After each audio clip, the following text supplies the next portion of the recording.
I hand you over to my Hortgro colleague, Jacques du Preez, Manager the General Markets and Market Access. All right, me again.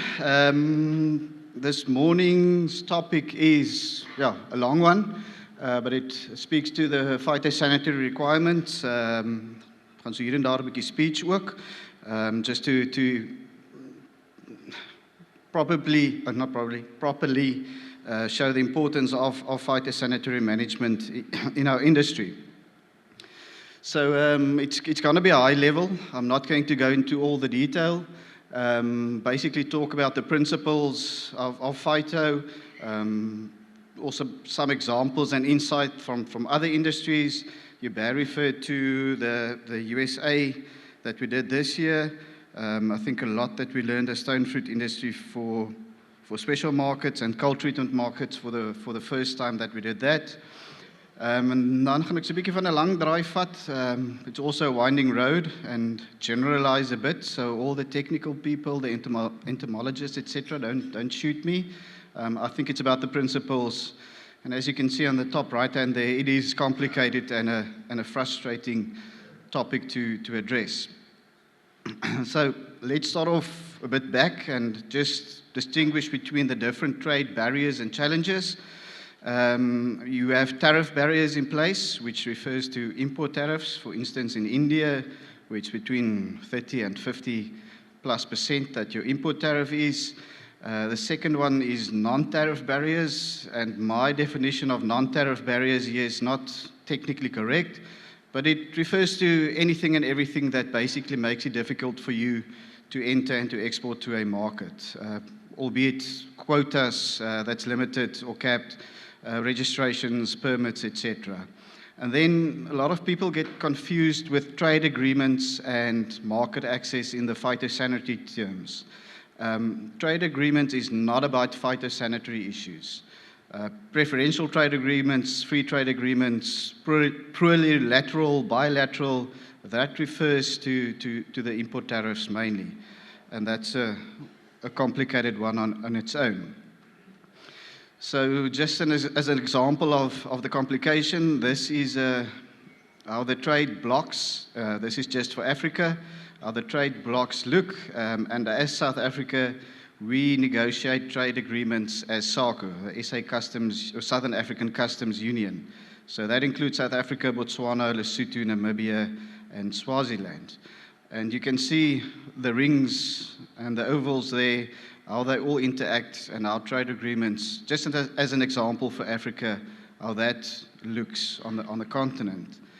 So it's, quite a complex setup. And this is how those different trade blocks and their agreements looks around the world. And we often hear Chile has signed a free trade agreement, Australia with China, etc., etc. But that is not to say that it's about market access on the phyto side or the technical side. That refers mainly to the tariff side and what can be exported and imported or not. So looking at a Southeast Asia, again, just an example. On the top, it's the different competing countries from the Southern Hemisphere, our competitors. And on the left-hand side is a couple of Southeast Asian or Asian countries. And all the green blocks are where our competitors have some kind of a agreement with those countries. Red is no agreement, and you can see the glaring missing green blocks in the South African column. So we basically have minimal to no trade agreements when it comes to emerging markets, specifically in the Asian setup in this example. So on Facebook there's an option for married, single, divorced, and there's one for complicated, but this is really our trade agreements is formed, and there's a lot of political interference as well, and deeply rooted historic relationships that comes into play with trade agreements. So it's, again, I've said it a couple of times, but it's a complicated and complex environment. And then us in this room, we've evolved quite a bit. Our markets have evolved, our consumers have evolved, The world has changed dramatically over the last 2 years. And yeah, our markets, it's different, and our consumers are completely different from the ones even 2 years ago. And the rate of change is exponential. And we as industry, stone fruit industry, need to keep up in order just to have the markets. We spoke in the panel about production, but there's no sense in producing the best plums if you don't have anywhere to sell them. I'm going to refer back to the apple and pear example again. So you can look over the last 10 years. We went from, our volumes grew from 35 to over 50 million cartons that we export.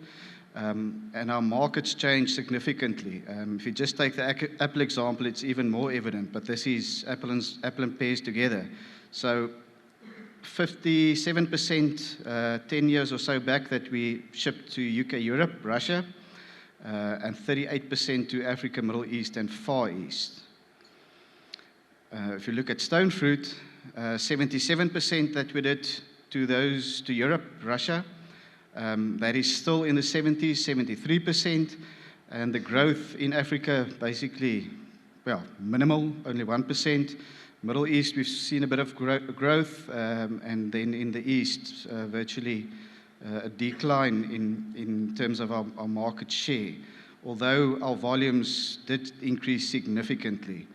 So I'm going to get back to this, but heavily dependent, as you all know, on Europe, UK, Russia, and the Middle East. And then, of course, from a Southern Hemisphere perspective, on the back foot, we have all the pests and diseases that they don't have. And these pests and diseases are basically the basis from where market access, from a technical point of view, is negotiated. Chile's got the Andes on the one side, the ocean on the other side, the cold and the snow on the bottom, and a desert on the top part of Chile. So it's relatively easy to manage and contain pests and diseases in Chile. If they find a fruit fly, then there's a red telephone that rings in the president's office, and they send out the bomb squad. Our borders, of course, are much more porous and much more difficult, just out of geography, to manage pests and diseases from a South African perspective. That windsock is actually from a presentation I have for logistics, but copied and pasted a couple of the templates, but actually made sense when it was there, so I left it in. Then also commercial trade barriers. In dit verander soos die wind waai. You know it, the exporters and the growers, in terms of ethical, environmental, and MRLs. If you talk Germany, their private commercial requirements and specifications on the use of chemicals. So that's an additional barrier into trade. Legal or not, that is debatable sometimes, but it's a commercial one. And then, of course, protectionism, and that's been coming quite a while now. It started with a guy at the right bottom corner, and from there it just grew and grew and grew. Countries closing up, countries protecting themselves, and then the conflict between Russia and the Ukraine just added another layer. Hubert referred to the perfect storm, and we are basically in a perfect storm. And a couple of black swans that we experienced already in the last 2 years that we didn't see coming. And then you've got China and Taiwan as well.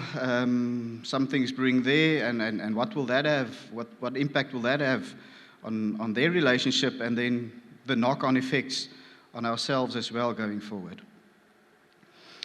Okay, so let's get to the actual topic.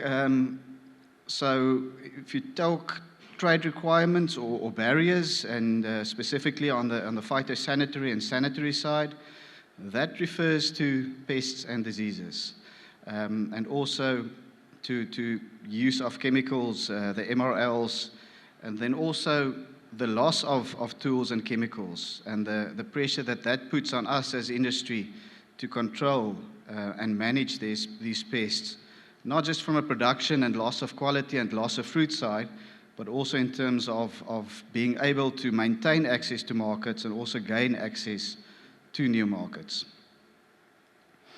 So why PHYTO requirements? This is in place to protect countries from importing foreign pests and diseases, and the spreading of these pests and diseases that will then cause damage to local industries and local economies. And it has devastating financial and trade implications. If you just take an example, back to apples, the US wants to import apples to South Africa, but they've got a certain pest that we don't have. By some chance that we eventually or ever import that pest and it comes to South Africa through imports from the US, then we're going to have huge trouble exporting our produce to the EU, which is our main market, as I explained. But then these PHYTO requirements is also incorrectly used in the protectionism that I said. So then you follow a WTO process in objecting to it, but that's years and years and years, and very rarely are resolved before an industry actually comes to its knees. So we have to comply. We don't have a choice. And some of the mitigation factors and some of the issues involved here refers to orchard and packhouse registration. So for different markets, there's different requirements.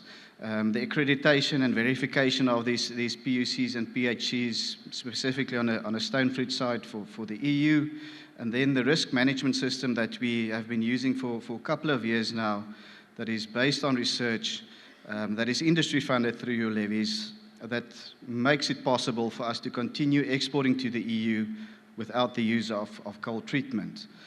Also, of course, inspections and then cold treatment options, which can either be land-based or in transit, and then also in some countries, fumigation, that is an option. I've put irradiation in there in brackets. Technically, it is an option, but it's a chicken and egg situation, and also very limited markets that actually, from a consumer perspective, wants to import irradiated fruit. So the technology is available, but the capacity is not there yet, and the demand is not there yet, so the capacity is not expanded at this stage. So just some examples of what other fruit types also have to endure.